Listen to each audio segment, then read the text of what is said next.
देहातों में साल के 6 महीने किसी न किसी उत्सव में ढोल मजीरा बजता रहता है। होली के 1 महीना पहले से 1 महीना बाद तक फाग उड़ती है। आषाढ़ लगते ही आल्हा शुरू हो जाता है और सावन भादों में कजलियाँ होती हैं। कजलियों के बाद रामायण गान होने लगता है। सेमरी भी अपवाद नहीं है।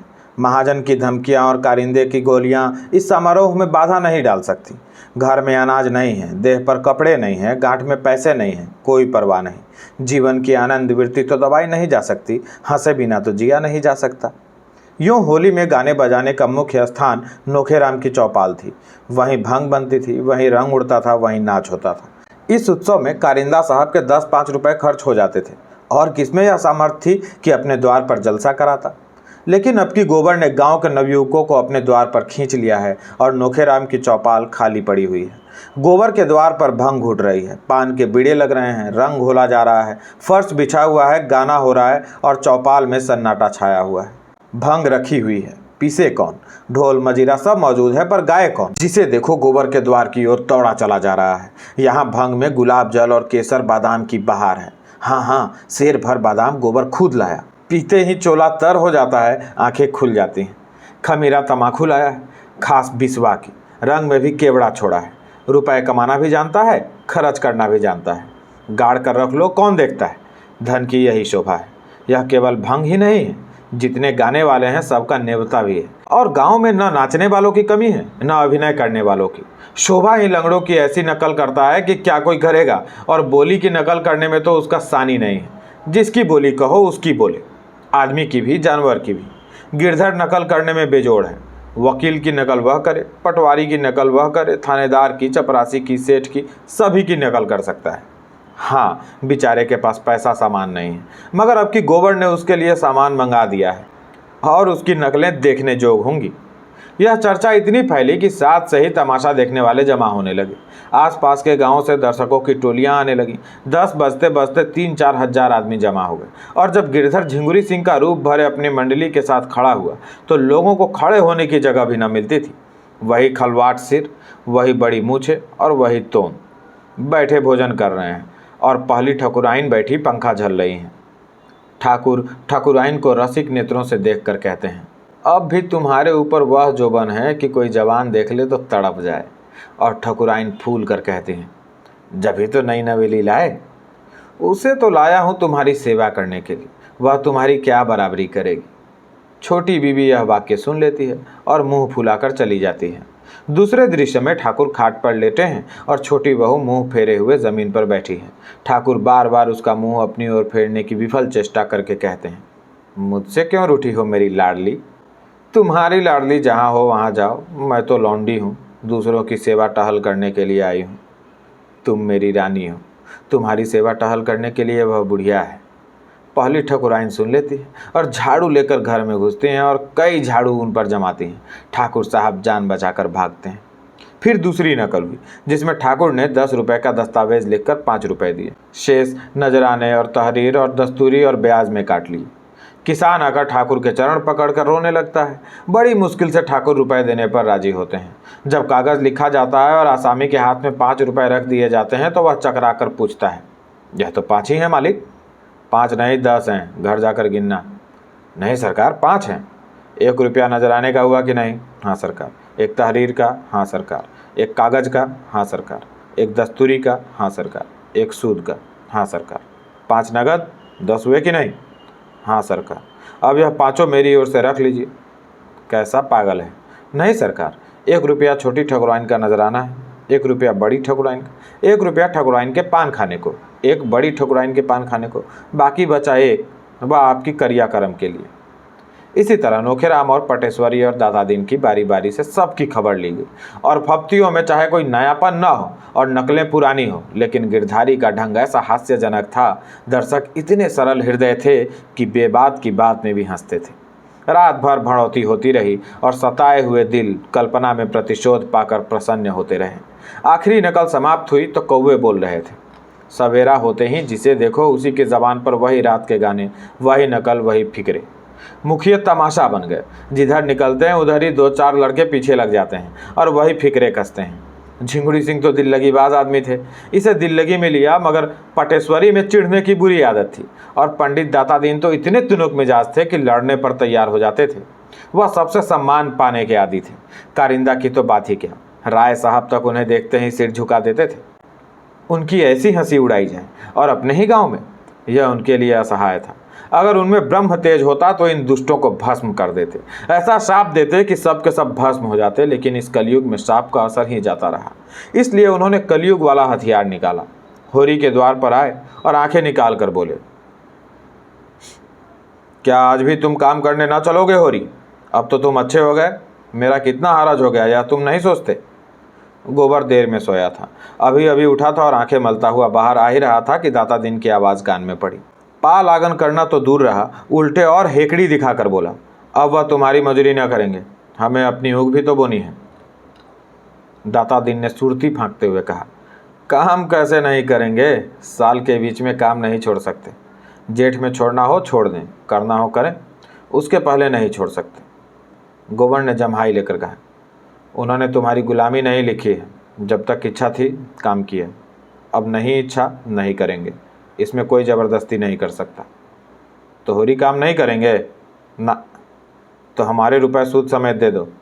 3 साल का सूद होता है 100 रुपया, असल मिलाकर 200 होते हैं। हमने समझा था 3 रुपये महीने सूद में कटते जाएंगे, लेकिन तुम्हारी इच्छा नहीं है तो मत करो, मेरे रुपए दे दो। धन्ना सेठ बनते हो तो धन्ना सेठ का काम करो। होरी ने दाता दीन से कहा, तुम्हारी चाकरी से मैं कब इनकार करता हूँ महाराज, लेकिन हमारी ऊँख भी तो बोने को पड़ी है। गोबर ने बाप को डांटा, कैसी चाकरी और किसकी चाकरी? यहाँ कोई किसी का चाकर नहीं, सभी बराबर हैं। अच्छी दिल लगी है, किसी को 100 रुपये उधार दे दिए और उसमें सूद में जिंदगी भर काम लेते रहो। मूल्य ज्यों का त्यों है, यह महाजनी नहीं है, खून चूसना है। तो रुपए दे दो भैया, लड़ाई का है कि मैं आने रुपए ब्याज लेता हूँ, तुम्हें गांव घर का समझकर आधा आने रुपए पर दिया था। हम तो 1 रुपया सैकड़ा देंगे, 1 कौड़ी बेसी नहीं। तुम्हें लेना हो तो लो, नहीं अदालत से ले लेना। 1 रुपया सैकड़े ब्याज कम नहीं होता। मालूम होता है रुपए की गर्मी हो गई है। गर्मी उन्हें होती है जो 1 के 10 लेते हैं, हम तो मजूर हैं, हमारी गर्मी पसीने के रास्ते बह जाती है। मुझे खूब याद है, तुमने बैल के लिए 30 रुपये दिए थे, उसके 100 हुए और 100 के 200 हो गए। इसी तरह तुम लोगों ने किसानों को लूट लूट कर मजूर बना डाला और आप उनकी ज़मीन के मालिक बन बैठे। 30 के 200, कुछ हद है? कितने दिन हुए होंगे दादा? होरी ने कातर कंठ से कहा, यही 8-9 साल हुए होंगे। गोबर ने छाती पर हाथ रखकर कहा, 9 साल में 30 के 200, 1 रुपये के हिसाब से कितना होता है? उसने ज़मीन पर एक ठिकरे से हिसाब लगाते हुए कहा, 10 साल में 36 रुपये होते हैं, असल मिलाकर 66, उसके 70 रुपये ले लो, इससे बेसी मैं 1 कौड़ी ना दूंगा। दाता दीन ने होरी को बीच में डालकर कहा, सुनते हो होरी, गोबर का फैसला, मैं अपने 200 छोड़ के 70 ले लूँ, नहीं अदालत करूँ? इस तरह का व्यवहार हुआ तो कै दिन संसार चलेगा? और तुम बैठे सुन रहे हो, मगर यह समझ लो मैं ब्राह्मण हूँ, मेरे रुपए हजम करके तुम चैन न पाओगे। मैंने ये 70 रुपये भी छोड़े, अदालत भी ना जाऊँगा, जाओ। अगर मैं ब्राह्मण हूँ तो पूरे 200 रुपये लेकर दिखा दूंगा और तुम मेरे द्वार पर आओगे और हाथ बांध कर दोगे।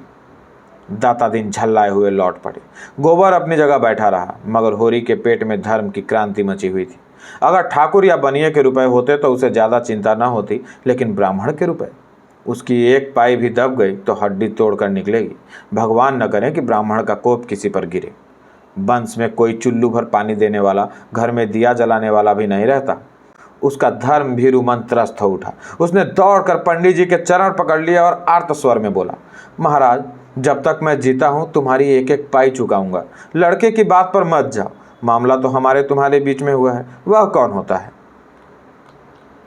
दाता दीन जरा नरम पड़े, जरा इसकी ज़बरदस्ती देखो, कहता है 200 रुपये के 70 लो या अदालत जा। अभी अदालत की हवा नहीं खाई है, जब ही एक बार किसी के पाले पड़ जाएंगे तो फिर यह ताब न रहेगा। 4 दिन शहर में क्या रहे तानाशाह हो गए। मैं तो कहता हूँ महाराज, मैं तुम्हारी 1-1 पाई चुकाऊंगा तो कल से हमारे यहाँ काम करने आना पड़ेगा।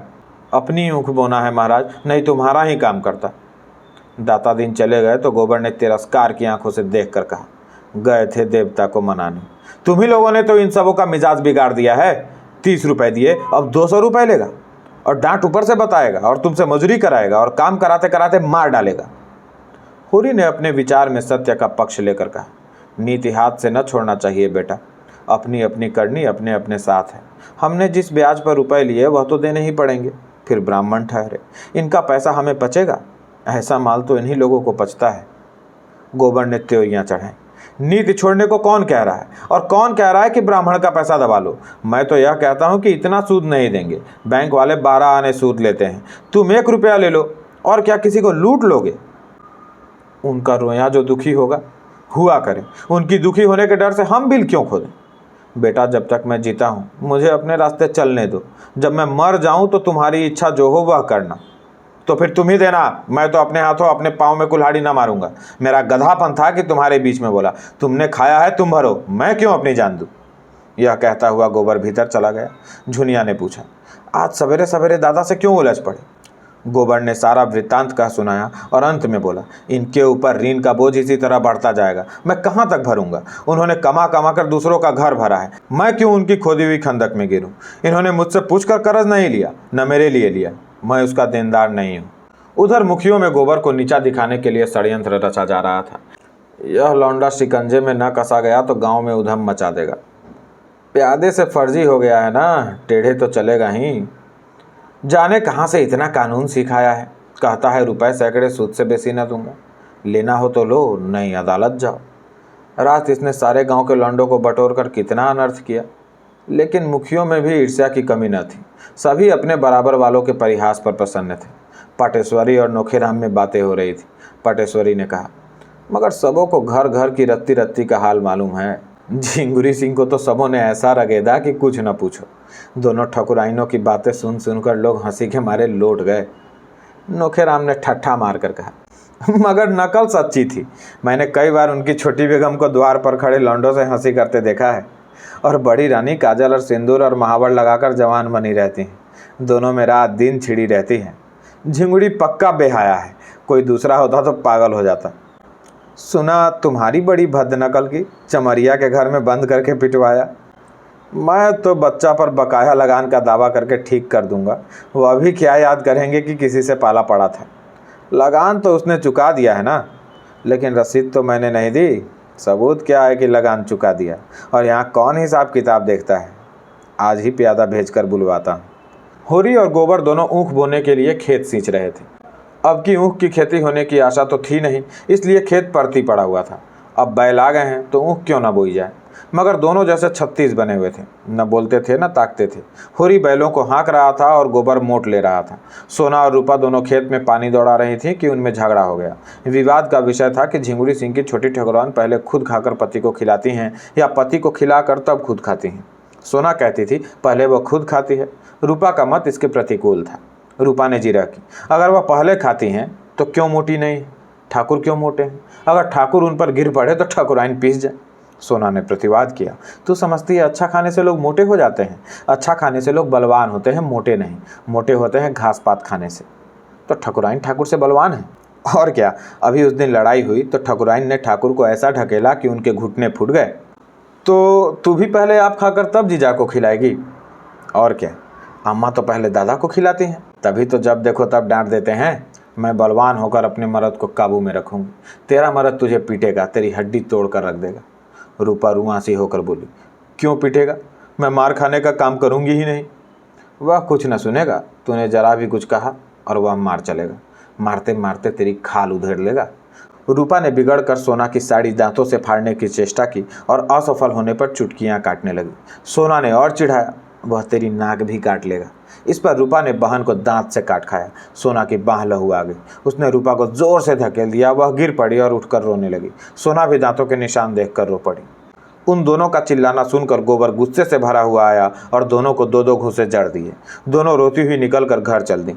सिंचाई का काम रुक गया। इस पर पिता पुत्र में एक झड़प हो गई। होरी ने पूछा, पानी कौन चलाएगा? दौड़े दौड़े गए, दोनों को भगाए, अब जाकर मना क्यों नहीं लाते? तुम्ही ने इन सबों को बिगाड़ रखा है। इस तरह मारने से और निर्लज्ज हो जाएंगी। 2 जून खाना बंद कर दो, आप ठीक हो जाएं। मैं उनका बाप हूँ, कसाई नहीं हूँ। पाँव में एक बार ठोकर लग जाने के बाद किसी कारण से बार बार ठोकर लगती है और कभी कभी अंगूठा पक जाता है और महीनों कष्ट देता है। पिता और पुत्र के सद्भाव को आज उसी तरह की चोट लग गई थी और उस पर यह तीसरी चोट पड़ी। गोबर ने घर जाकर झुनिया को खेत में पानी देने के लिए साथ लिया। झुनिया बच्चे को लेकर खेत में आ गई। धनिया और उसकी दोनों बेटियां बैठी ताकती रहीं। माँ को भी गोबर की यह उद्दंडता बुरी लगी थी। रूपा को मारता तो वह बुरा ना मानती, मगर जवान लड़की को मारना यह उसके लिए असहाय था। आज ही रात को गोबर ने लखनऊ लौट जाने का निश्चय कर लिया। यहाँ अब वह नहीं रह सकता। जब घर में उसकी कोई पूछ नहीं है तो वह क्यों रहे। वह लेन देन के मामले में बोल नहीं सकता। लड़कियों को जरा मार दिया तो लोग ऐसे जामे के बाहर हो गए मानो वह बाहर का आदमी है। तो इस सराय में वह न रहेगा। दोनों भोजन करके बाहर आए थे कि नोखेराम के प्यादे ने आकर कहा, चलो कारिंदा साहब ने बुलाया है। होरी ने गर्व से कहा, रात को क्यों बुलाते हैं, मैं तो बाकी दे चुका हूँ। प्यादा बोला, मुझे तो तुम्हें बुलाने का हुक्म मिला है। जो कुछ अर्ज करना हो वहीं चल कर करना। होरी की इच्छा न थी मगर जाना पड़ा। गोबर विरक्त सा बैठा रहा। आधा घंटे में होरी लौटा और चीलम भरकर पीने लगा। अब गोबर से ना रहा गया। पूछा, किस मतलब से बुलाया था? होरी ने भर्राई हुई आवाज़ में कहा, मैंने पाई पाई लगान चुका दिया।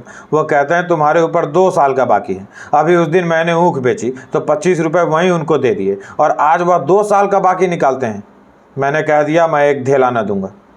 गोबर ने पूछा, तुम्हारे पास रसीद होगी? रसीद कहाँ देते हैं? तो तुम बिना रसीद लिए रुपए देते ही क्यों हो? मैं क्या जानता था यह लोग बेईमानी करेंगे।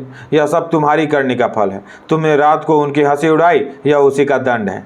पानी में रहकर मगर से बैठ नहीं किया जाता। सूद लगाकर 70 रुपये बाकी निकाल दिए। यह किसके घर से आएंगे? गोबर ने सफाई देते हुए कहा, तुमने रसीद ले ली होती तो मैं लाख उनकी हंसी उड़ाता, तुम्हारा बाल भी न बाका कर सकते। मेरी समझ में नहीं आता कि लेन देन में तुम सावधानी से काम क्यों नहीं लेते। यूं रसीद नहीं देते तो डाक से रुपया भेजो, यही तो होगा, 1 आध रुपया महसूल पड़ जाएगा। इस तरह की धांधली तो ना होगी। तुमने यह आग न लगाई होती तो कुछ ना होता। अब तो सभी मुखिया बिगड़े हुए हैं, बेदखली की धमकी दे रहे हैं। दैव जाने कैसे बेड़ा पार लगेगा। मैं जाकर उनसे पूछता हूँ। तुम जाकर और आग लगा दोगे?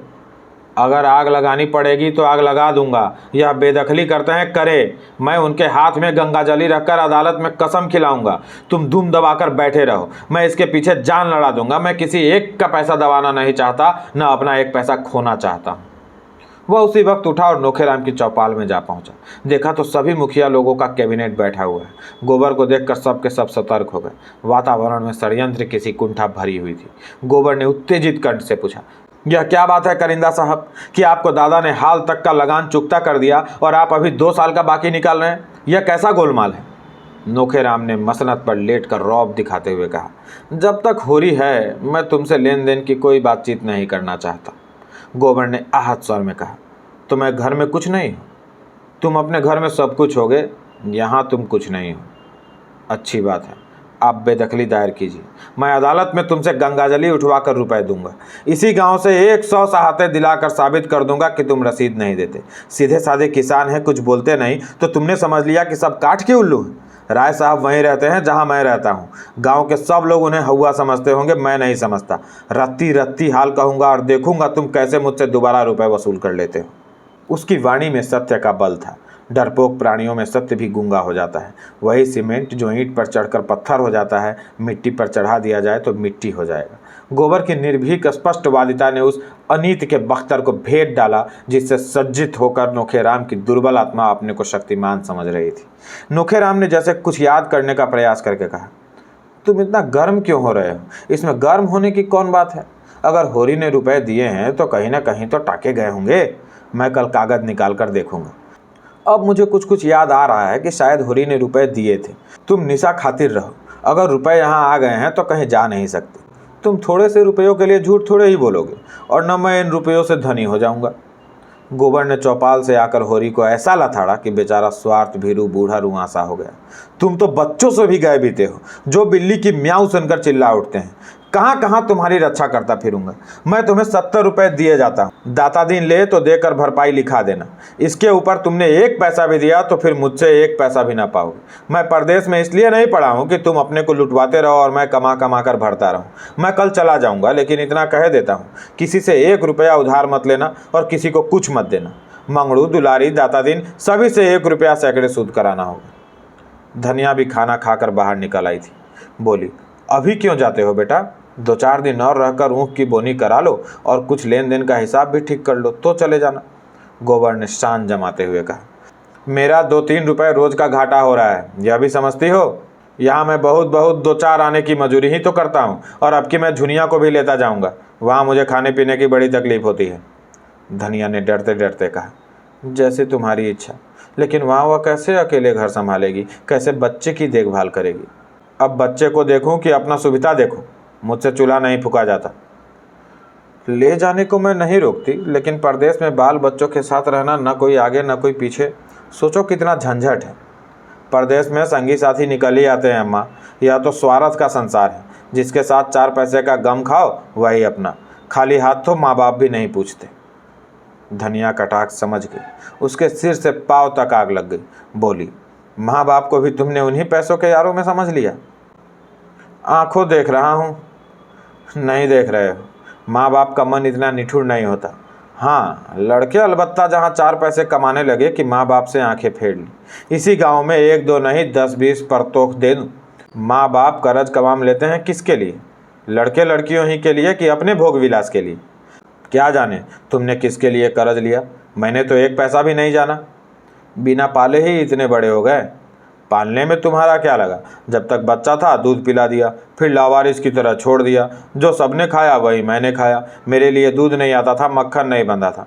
और अब तुम भी चाहती हो और दादा भी चाहते हैं कि मैं सारा कर्जा चुकाऊं, लगान दूं, लड़कियों का ब्याह करूं, जैसे मेरी जिंदगी तुम्हारा देना भरने के लिए ही है। मेरे भी तो बाल बच्चे हैं। धनिया सन्नाटे में आ गई। एक क्षण में उसके जीवन का मृदु स्वप्न जैसे टूट गया। अब तक वह मन में प्रसन्न थी कि अब उसका दुख दरिद्र सब दूर हो गया। जब से गोबर घर आया उसके मुख पर हास की एक छटा खिली रहती थी। उसकी वाणी में मृदुता और व्यवहारों में उदारता आ गई थी। भगवान ने उस पर दया की है तो उसे सिर झुकाकर चलना चाहिए। भीतर की शांति बाहर सौजन्य बन गई थी। ये शब्द तपते हुए बालू की तरह हृदय पर पड़े और चने की भांति सारे अरमान झुलस गए। उसका सारा घमंड चूर चूर हो गया। इतना सुन लेने के बाद अब जीवन में क्या रस रह गया? जिस नौका पर बैठकर इस जीवन सफर को पार करना चाहती थी वह टूट गई थी, तो किस सुख के लिए जिए? लेकिन नहीं, उसका गोबर इतना स्वार्थी नहीं है। उसने कभी माँ की बात का जवाब नहीं दिया, कभी किसी बात के लिए जिद नहीं की। जो कुछ रूखा सूखा मिल गया वही खा लेता था। वही भोला भाला शील स्नेह का पुतला आज क्यों ऐसी दिल तोड़ने वाली बातें कर रहा है? उसकी इच्छा के विरुद्ध तो किसी ने कुछ नहीं कहा। माँ बाप दोनों ही उसका मुंह जोहते रहते हैं। उसने खुद ही लेन देन की बात चलाई। नहीं, उससे कौन कहता है कि तू माँ बाप का देना चुका? माँ बाप के लिए यही क्या कम सुख है कि वह इज्जत आबरू के साथ भले मानसों की तरह कमाता खाता है? उससे कुछ हो सके तो माँ बाप की मदद कर दे, नहीं हो सकता तो माँ बाप उसका गला ना दबाएंगे। झुनिया को ले जाना चाहता है, खुशी से ले जाए। धनिया ने तो केवल उसकी भलाई के ख्याल से कहा था कि झुनिया को वहाँ ले जाने से उसे जितना आराम मिलेगा उससे कहीं ज़्यादा झंझट बढ़ जाएगा। इसमें ऐसी कौन सी लगने वाली बात थी कि वह इतना बिगड़ उठा? हो ना हो, यह आग झुनिया की लगाई। वही बैठे बैठे उसे यह मंत्र पढ़ा रही है। यहाँ शौक श्रृंगार करने को नहीं मिलता, घर का कुछ न कुछ काम भी करना ही पड़ता है। वहाँ रुपए पैसे हाथ में आएंगे, मज़े से चिकना खाएगी, चिकना पहनेगी और टांग फैलाकर सोएगी। 2 आदमियों की रोटी पकाने में क्या लगता है? वहाँ तो पैसा चाहिए। सुना बाजार में पकी पकाई रोटियाँ मिल जाती हैं। यह सारा उपद्रव उसी ने खड़ा किया है। शहर में कुछ दिन रह भी चुकी है। वहाँ का दाना पानी मुँह लगा हुआ है। यहाँ कोई पूछता न था। यह भेंदू मिल गया, इसे फांस लिया। जब यह 5 महीने का पेट लेकर आई थी तब कैसी म्याऊं म्याऊं करती थी। तब यहाँ शरण न मिली होती तो आज कहीं भीख मांगती होती। यह उसी नेकी का बदला है। इसी चुड़ैल के पीछे डांट देना पड़ा। बिरादरी में बदनामी हुई, खेती टूट गई, सारी दुर्गत हो गई। और आज यह चुड़ैल जिस पत्तल में खाती है उसी में छेद कर रही है। पैसे देखे तो आँख हो गई, तभी ऐठी ऐठी फिरती है, मिजाज नहीं मिलता। आज लड़का 4 पैसे कमाने लगा है ना। इतने दिनों बात नहीं पूछी तो सास का पांव दबाने के लिए तेल लिए दौड़ती थी। डाइन उसके जीवन की निधि को उसके हाथ से छीन लेना चाहती। दुखित स्वर में बोली, यह मंत्र तुम्हें कौन दे रहा है बेटा? तुम तो ऐसे न थे। माँ बाप तुम्हारे ही हैं, बहनें तुम्हारे ही हैं, घर तुम्हारा ही है। यहाँ बाहर का कौन है? और हम क्या बहुत दिन बैठे रहेंगे? घर की मर्यादा बनाए रखोगे तो तुम्ही को सुख होगा। आदमी घर वालों के लिए ही धन कमाता है कि और किसी के लिए? अपना पेट तो सूअर भी पाल लेता है। मैं ना जानती थी झुनिया नागिन बनकर हम ही को डसेगी। गोबर ने तिनक कर कहा, अम्मा मैं नादान नहीं हूँ कि झुनिया मुझे मंत्र पढ़ाएगी। तुम उसे नाहक कोस रही हो। तुम्हारी गृहस्थी का सारा बोझ मैं नहीं उठा सकता। मुझसे जो कुछ हो सकेगा तुम्हारी मदद कर दूंगा, लेकिन अपने पाँव में बेड़ियाँ नहीं डाल सकता। झुनिया भी कोठरी से निकल कर बोली, अम्मा जुलाहे का गुस्सा डारी पर ना उतारो। कोई बच्चा नहीं है कि मैं फोड़ लूँगी। अपना अपना भला बुरा सब समझते हैं। आदमी इसलिए नहीं जन्म लेता कि सारी उम्र तपस्या करता रहे और एक दिन खाली हाथ मर जाए। सब जिंदगी का कुछ सुख चाहते हैं। सबकी लालसा होती है कि हाथ में 4 पैसे हों। धनिया ने दांत पीस कर कहा, अच्छा झुनिया, बहुत ज्ञान न बघार। अब तू भी अपना भला बुरा सोचने जोग हो गई है।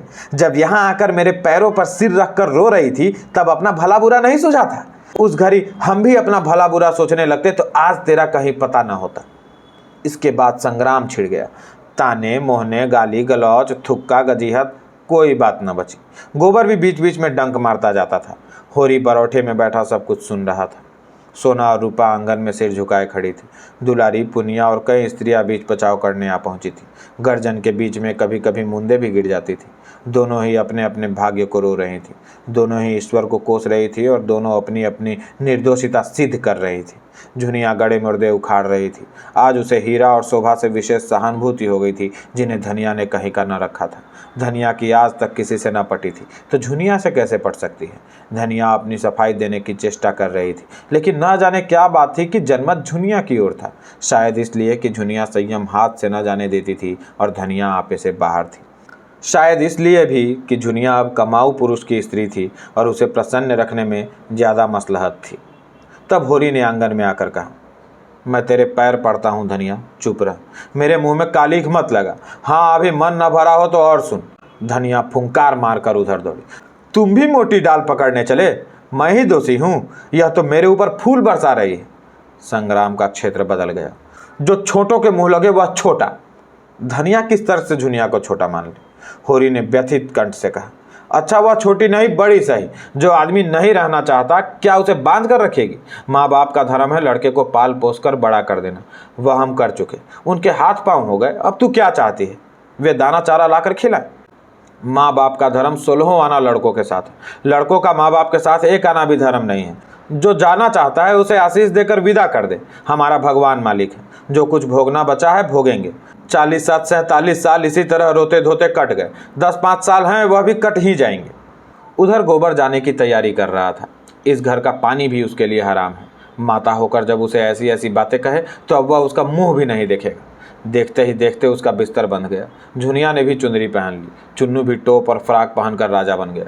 होरी ने आर्द्र कंठ से कहा, बेटा, तुमसे कुछ कहने का मुंह तो नहीं है, लेकिन कलेजा नहीं मानता। क्या जरा जाकर अपनी अभागिन माता के पांव छू लोगे तो कुछ बुरा होगा? जिस माता की कोख से जन्म लिया और जिसका रकत पीकर पले हो, उसके साथ इतना भी नहीं कर सकते? गोबर ने मुंह फेर कर कहा, मैं उसे अपनी माता नहीं समझता। होरी ने आंखों में आंसू लाकर कहा, जैसी तुम्हारी इच्छा, जहाँ रहो सुखी रहो। झुनिया ने सास के पास जाकर उसके चरणों को आंचल से छुआ। धनिया के मुंह से आशीष का एक शब्द भी न निकला। उसने आंखें उठाकर देखा भी नहीं। गोबर बालक को गोद में लिए आगे आगे था। झुनिया बिस्तर बगल में दबाए पीछे। एक चमार का लड़का संदूक लिए था। गांव के कई स्त्री पुरुष गोबर को पहुंचाने गांव के बाहर तक आए और धनिया बैठी रो रही थी, जैसे कोई उसके हृदय को आरे से चीर रहा हो।